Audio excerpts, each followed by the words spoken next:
자, 다 함께 아멘으로 하나님을 예배하겠습니다. 할렐루야. 자, 오늘도 저희 데일리 처치 예배를 통해 같은 말씀을 나누는 우리 모든 예배자분들을 예수님의 이름으로 환영하고 축복합니다. 자, 오늘은 함께 예배하지 못하는 지체가 이제 저희도 발생을 해서 실시간 예배 송출을 하고 있습니다.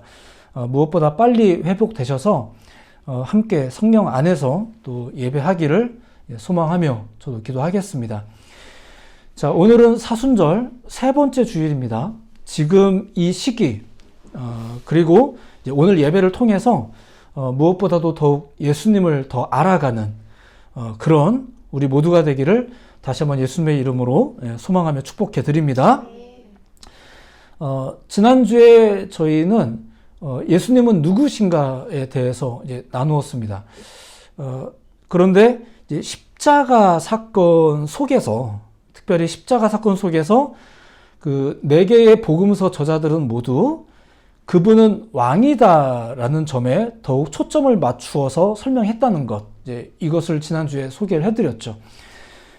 그 이유는 당연히 우리가 예수님을 어떻게 이해해야 될까, 또 이렇게 왕으로서 이해해야 되지 않겠는가, 이제 그런 제안을 이제 마지막 사건을 통해서 이제 소개하고 있는 것입니다.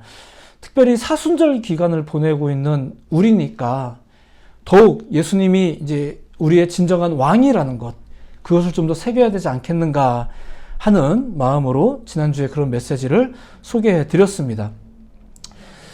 자, 그런데 우리가 좀 냉철하게 이제 이 복음서 사건은 다 완성이 됐지만, 그리고 이 구원 사건은 이미 확정이 되었지만, 냉철하게 우리의 현실을 좀 살펴본다면, 그래서 결국 그 제자들이, 그리고 반대자들이, 그리고 헷갈려하는 사람들이, 예수님 시대에도 그런 사람들이 있었잖아요.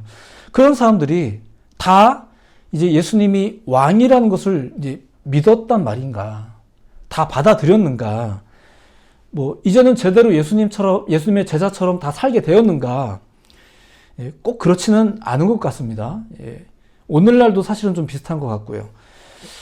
십자가 사건을 통해 하나님의 뜻과 구원 계획은 확실하게 성취가 되었지만 인간은 꾸준하게 거룩하지 못한 여전히 휘청거리는 이제 그런 존재인 거죠. 명확한 답을 얻었음에도 불구하고, 명확한 복음이 주어졌음에도 불구하고 여전히 불안한 존재들, 여전히 불안할 수밖에 없는 존재들, 그게 우리가 아니겠는가. 자, 이것을 하나님, 예수님이 이미 아셨죠. 이미 아셨어요. 그래서 다 이루신 후에도, 다 이루셨다 하셨잖아요. 다 이루신 후에도 어떤 권면이 이어지는 거예요. 하나님의 뜻은 다 이루어졌지만 필요했던 권면. 이제 그래서 구약에는 율법이 중요했던 것이고, 신약에서는 성령이 등장하는 거예요. 성령 이야기는 다음 주에 이야기할 겁니다. 우선 오늘은 하나님께서 가나안 입성을 앞둔 이제 이스라엘 또 지도자인 여호수아에게 율법을 권면하는 장면, 이 장면을 중심으로 이야기를 좀 전해드릴까 합니다. 자, 오늘 본문 당시의 상황을 조금만 생각을 해보면 이렇습니다. 애굽을 탈출한 후에 꽤 긴 시간이 지났지만 어쨌든 이제 하나님께서 뜻하셨던 애굽에서의 구원이 완성이 되었습니다. 그렇죠? 완성이 됐으니까 이제 가나안에 들어가려고 하는 거잖아요. 그리고 이제 가나안에 들어갈 일만 남은 거예요. 새로운 삶을 살아갈 일만 이제 남은 거죠. 이제 이렇듯 당연히 이제 새로운 삶으로 들어간다는 얘기는 끝이 아니란 얘기예요. 출애굽은 완성됐지만 삶은 계속되죠. 오히려 어쩌면 이제부터가 오히려 본격적으로 새로운 삶을, 하나님이 선택하신 백성의 삶을 이제부터 살아야 돼요. 예수님으로 인해 구원의 길이 확실하게 열렸지만, 그리고 심지어 우리가 그것을 믿는단 말입니다. 하지만 이제부터 그것을 믿는 사람들은 그 믿음으로 어떤 삶을 살아야 돼요. 어떻게 살아야 될까요? 자, 오늘 본문은 그 시작 단계에서 하나님이 이 새로운 지도자에게 어떤 권면을 하는 장면이 등장을 하는 겁니다. 물론 이 이야기에서의 핵심은 율법입니다. 이제 아직 그 초기 율법 시대니까 근데 이것이 신약에 넘어와서는 이제 성령의 권고로 좀 바뀌게 되죠. 하지만 구조는 동일합니다. 구조는 동일해요. 믿음을 가진 자들, 하나님의 백성된 자들의 삶이 이제부터 어떻게 사라질 수 있겠는가? 무엇으로 살겠는가? 이 구조가 똑같아요.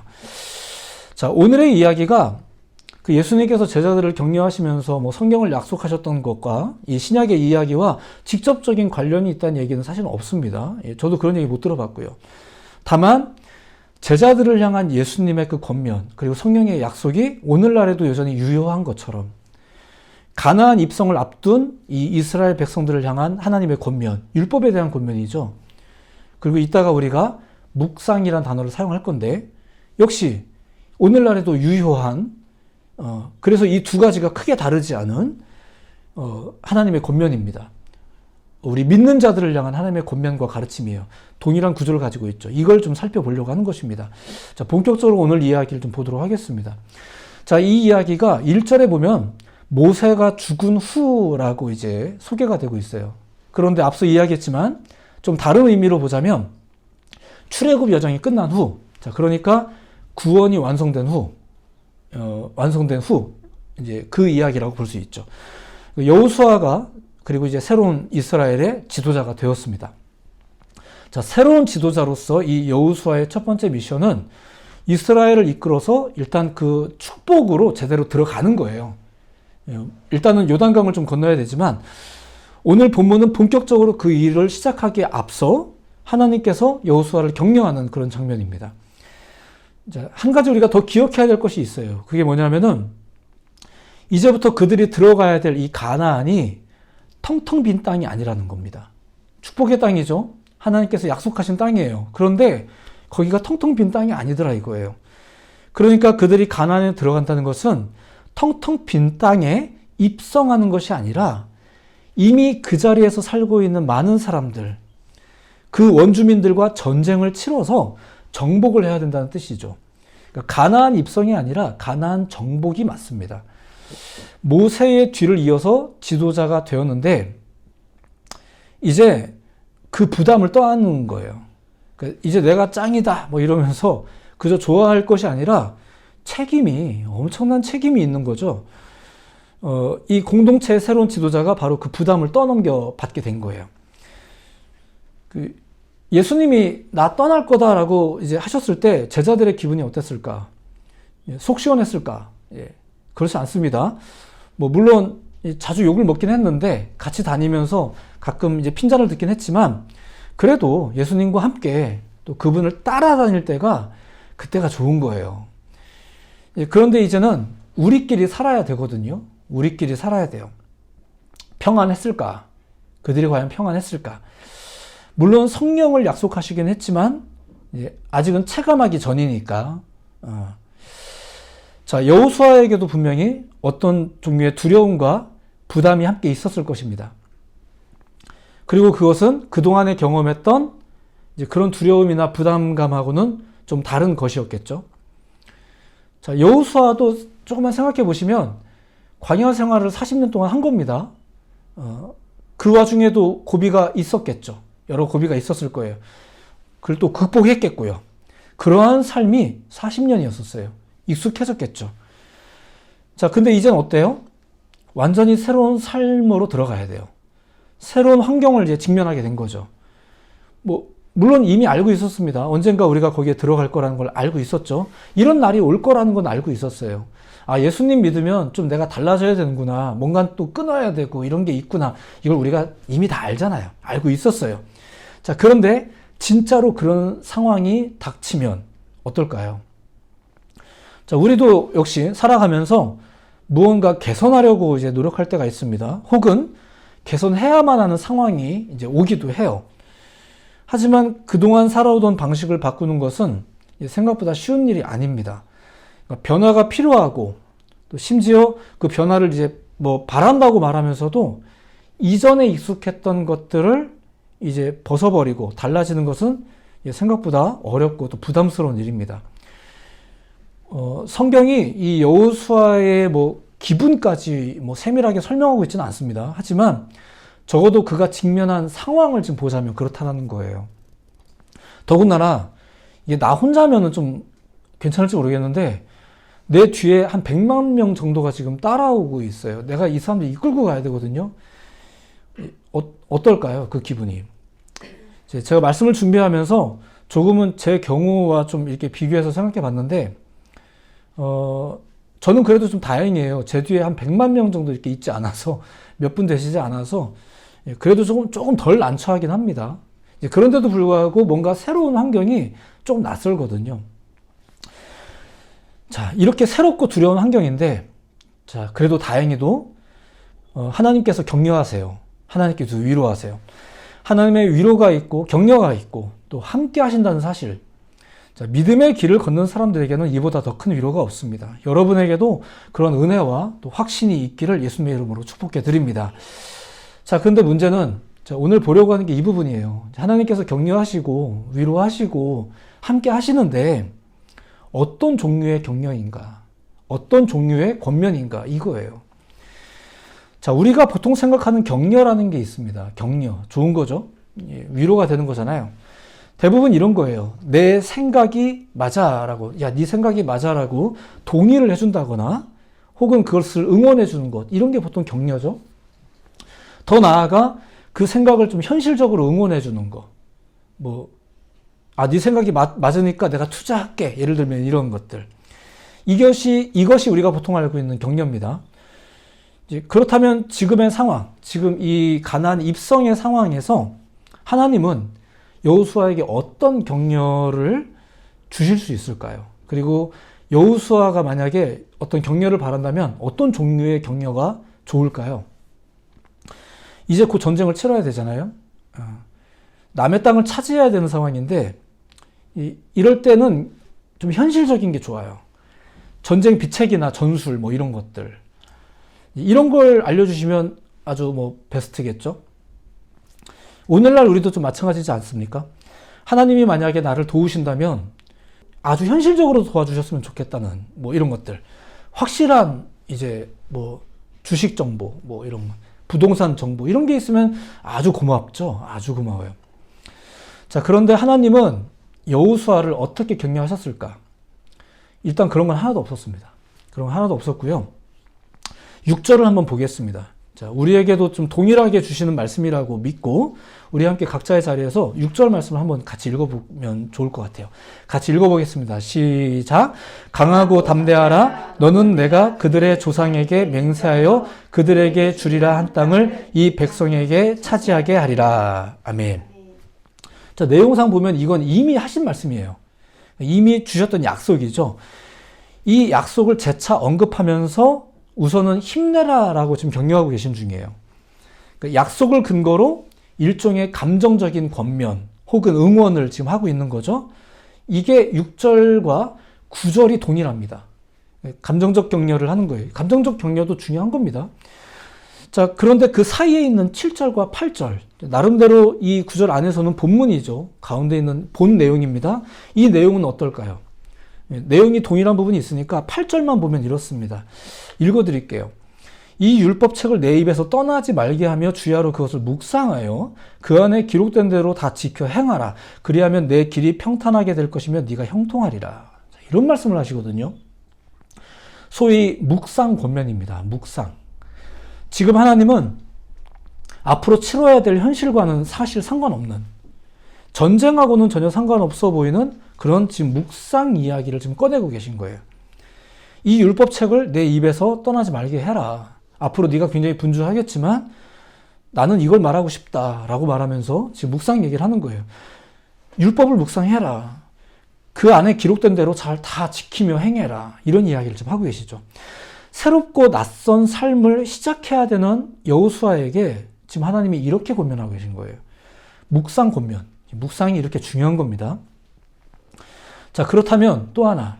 이 묵상이 우리가 보통 알고 있는 그 묵상인가? 자, 이거 잘 들어주셔야 돼요. 아닌 것 같습니다. 우리가 생각하는 묵상과 하나님께서 말씀하신 이 묵상은 조금 달라요. 좀 다른 것 같아요. 우리가 알고 있는 게 좀 있는 것 같다는 얘기예요. 일반적으로 우리가 생각하는 묵상은 어떤 겁니까? 침묵하고 눈 감고 지극히 제한된 몸짓으로 깊이 생각하는 어떤 이런 장면들, 이런 게 보통 연상되시죠. 이제 그래서 장소나 또 시간도 기왕이면 조용하고 한적한 곳, 남들 없는 곳, 방해받지 않는 것, 뭐 이런 것들이 이제 필요하다고 보통 생각들을 하십니다. 그런데 본문에 쓰여진 이 묵상이라는 말은 히브리어로 하가라고 합니다. 하가. 이 하가라는 단어가 그 애초에 입을 움직이고 중얼거려서 소리를 내는 것, 이런 의미, 이런 것에 초점이 맞춰진 단어예요. 심지어는 신음을 내다라는 그런 뜻도 있어요. 이제 그렇게 구체적이고 실제적으로 드러나는 소리로 표현되어지는 그런 것이 하가였습니다. 그리고 하나님께서 이 하가를 지금 권면하는 당시의 상황이 어떻다고요? 계속 설명하고 있지만 이제 곧 전쟁을 치러야 되고 땅도 차지해야 되고 낯선 사람들을 만나야 되는 그런 상황이에요. 이런 상황에서 하나님이 지금 하가를 권면하고 계신 거예요. 우리가 일반적으로 인식하는 대로라면 지금 이런 상황에서는 묵상이 안 되죠. 우리는 묵상 시간 주로 이런 때 안 잡아요. 조용한 때 잡잖아요, 우리가. 참고로 오늘 본문은 이 묵상이란 단어가 성경 전체에서 처음 나온 곳이기도 합니다. 그러니까 하나님께서 처음으로 표현한 묵상이란 단어예요. 그리고 처음으로 표현한 이 묵상이 본래 무슨 뜻이 있는가, 지금 이야기를 드리는 겁니다. 성경은 하나님의 감동으로 된 것입니다. 그래서 그 쓰여진 단어의 선택 역시 허투루 결정된 것들은 없어요. 하나하나가 다 의도적으로 의미가 있고, 그래서 만약 하나님이 여호수아에게 오늘날 우리가 알고 있는 것처럼 아무 소리 없이 조용히 하나님의 말씀을 생각하라는 뜻으로 묵상을 권면하신 거라면 하가라는 단어를 사용하지 않죠. 하나님께서는 분명히 이 하가라는 단어를 사용을 하셨어요. 그리고 이 단어는 그 단어가 가진 자체의 성질부터가 결코 잔잔하거나 정적이지 않습니다. 그리고 이 하가를 권면하는 당시의 상황도 어떻다고요? 결코 남는 시간과 같이 여유로운 상황, 조용한 상황, 이런 상황이 아니에요. 자, 이 단어가 쓰여진 다른 성경 구절도 몇 가지 소개해드리면 이제 이렇습니다. 이사야서 16장 7절에 보면 이런 말씀이 있어요. 기라렛의 건포도 떡을 위하여 그들이 슬퍼하며 심히 근심하니, 이런 말이 있는데 여기서 슬퍼하며가 하가예요. 이것은 어떤 손실에 따른 아쉬움, 굉장한 아쉬움, 심지어 바로 앞부분에는 애통이다라는 표현까지 나오거든요. 이런 격렬한 슬픔을 지금 하가라고 이제 표현했습니다. 이사야 31장 4절에는 이런 묘사도 있어요. 큰 사자나 젊은 사자가 자기의 먹이를 움키고 으르렁거릴 때, 여기서 으르렁거리다가 하가입니다. 짐승이 왜 으르렁거릴까요? 자, 시편 35편 28절에는 나의 혀가 주의 의를 말하며 종일토록 주를 찬송하리다 라고 하는데, 여기서 말하며가 이제 실제로 말하는 겁니다. 가만히 속으로 말하는 게 아니고요. 실제로 말하는 거예요. 이게 하가라는 단어를 사용해요. 하나님께서 여호수아에게 권면하신 하가는 우리가 알고 있던 것처럼 정적이고 고요한, 그렇게 묵상하는 것과는 사실 굉장히 거리가 멉니다. 애초에 그 단어의 의미도 그렇고요. 이 권면을 받는 지금 상황도 그렇습니다. 자, 그 상황을 조금만 더 보겠습니다. 가나안은 하나님께서 약속하신 땅이죠. 근데 거기에는 힘센 원주민들이 지금 사실 살고 있었어요. 그 땅을 취하려면, 더 나아가 앞으로 그 땅에서 이제 계속 살아가려면 어떤 수고가 불가피합니다. 우선은 정복을 위한 전쟁을 이제 곧 해야 되고요. 아니, 가나안에 도착하면 끝난 거 아니야? 이제 하실지 모르지만, 그게 아닙니다. 예수님 믿고 구원의 확신을 얻으면 된 거 아니야? 그렇지 않으시죠? 계속 살아야 돼요. 그게 끝이 아니더라고요. 뭔가 다른 과제가 있더라고요. 새로운 삶입니다. 구원받은 백성으로서의 삶을 살아가야 되는데, 그러려면 우선은 강해져야 돼요. 누군가를 따라다닐 때가 그래도 편한 거죠. 근데 이제 항상 그렇지가 않아요.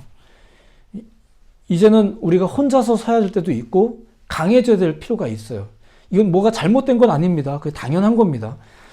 그렇게 새로운 삶을 앞두고, 전쟁을 앞두고 있는 그런 여호수아에게, 일말의 두려움이 있을 수 있는 이 여호수아에게 하나님이 주신 그 격려는 어떤 삶을 위한 어떤 전략과 전술이 아니라, 혹은 단순한 응원이 아니라 하가의 명령이었습니다.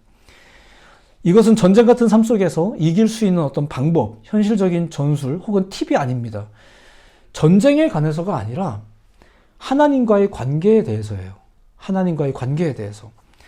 사실 가나안 땅에 들어올 때부터 어쩌면 그 이전부터 하나님께서는 당신의 백성들이 앞으로도 계속 싸워야 되는구나. 얘네가 계속 고생은 할 거다라는 것을 사실 누구보다 하나님이 잘 알고 계셨어요. 삶 속에서 충돌이 있는 것은 당연한 거니까요. 이상한 문제는 아닙니다. 하지만 하나님께서는 인생에서 언제든지 있을 수 있는 그 고비의 문제, 이 고비의 문제, 인정하는 부분이지만 하나님께 중요한 것은 당신의 백성들이 당신과 함께하는 게 중요한 거지 그 어떤 현실을 만나는가가 사실 중요한 것이 아니었었어요.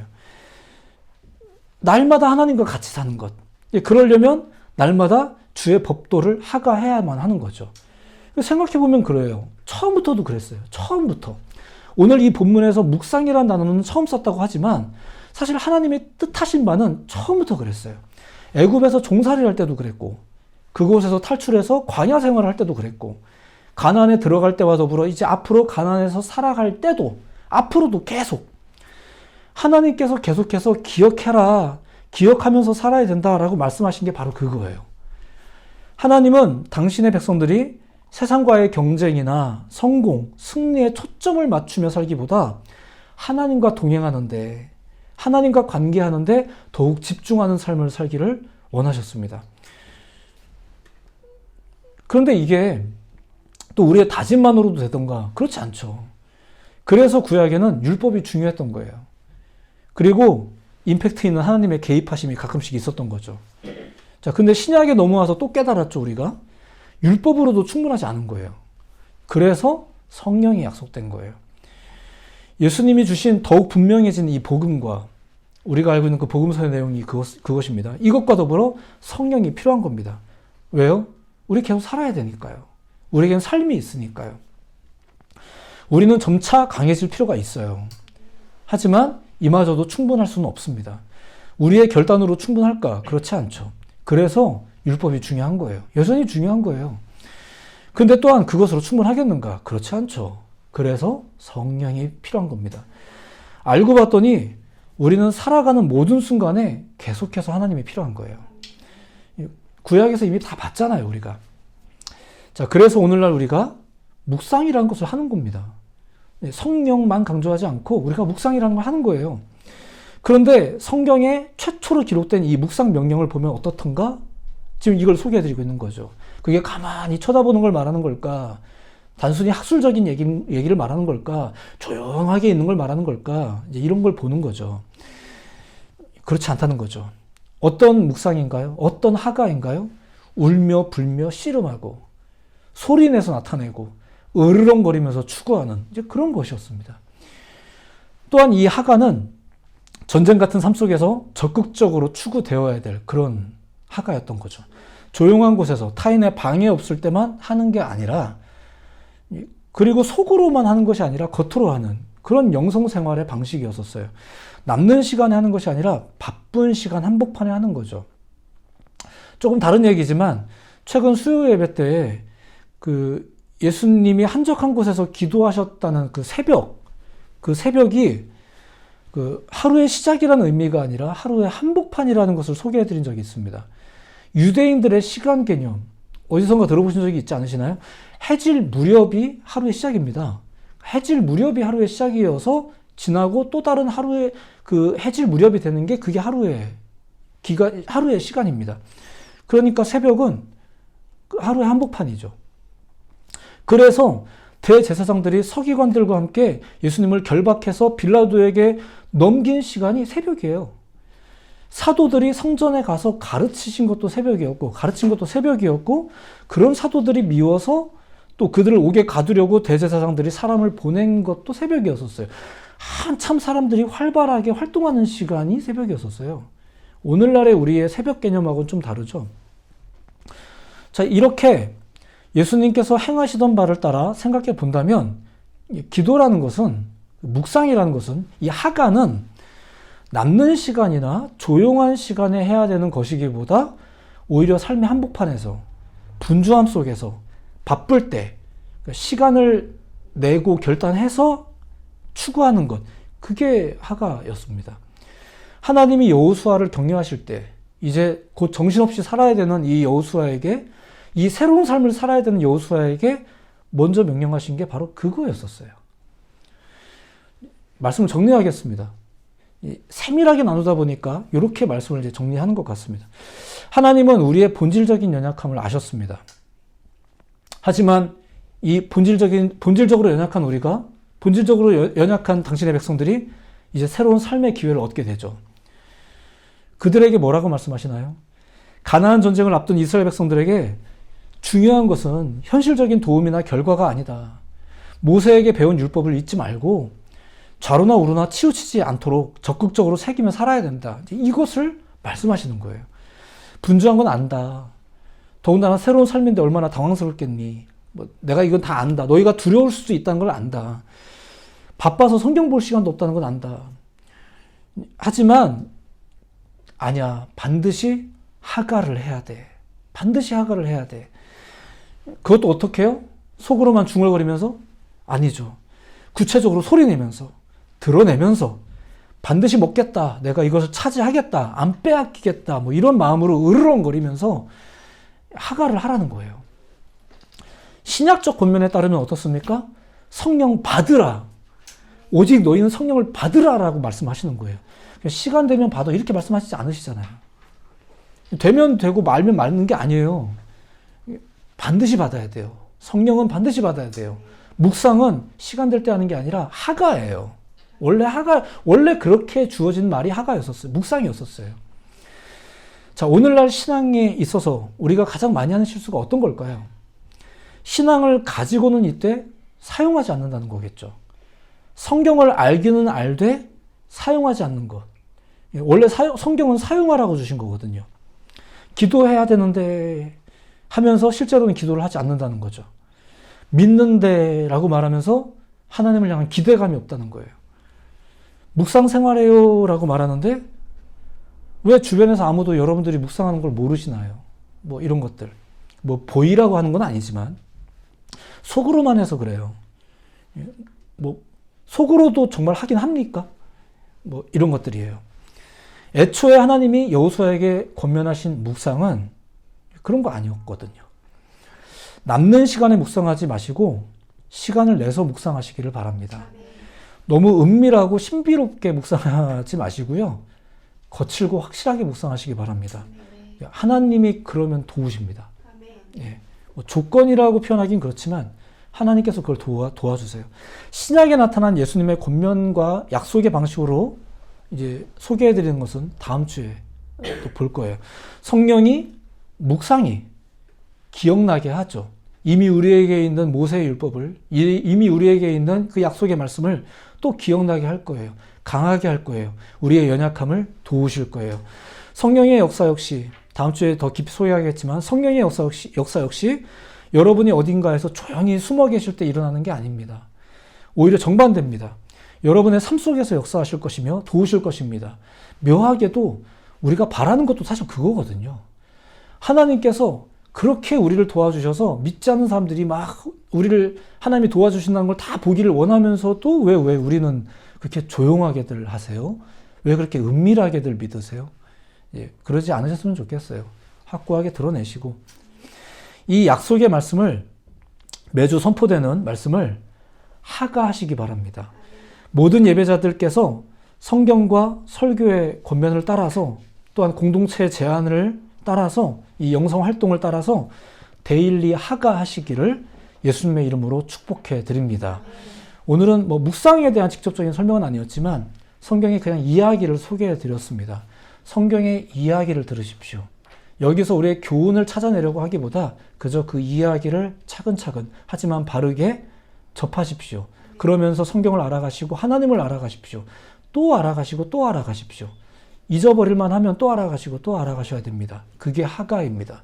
다음 주에 하가가 반복되는 것이다라는 것을 이야기를 또 드릴 겁니다. 오늘 주신 말씀을 따라서 다시 한번 또 힘내시고, 필요하다면 영상 설교도 다시 한번 활용해 보시고, 또 필요하다면은 가까운 지체들과 교제하시면서 이 말씀의 이야기를 또 다루어 보시면서 잠자리에서 곱씹어 보시면서 날마다의 주의 말씀으로 살아가는 여러분들 모두가 되기를 예수님의 이름으로 축복해 드립니다. 기도하겠습니다.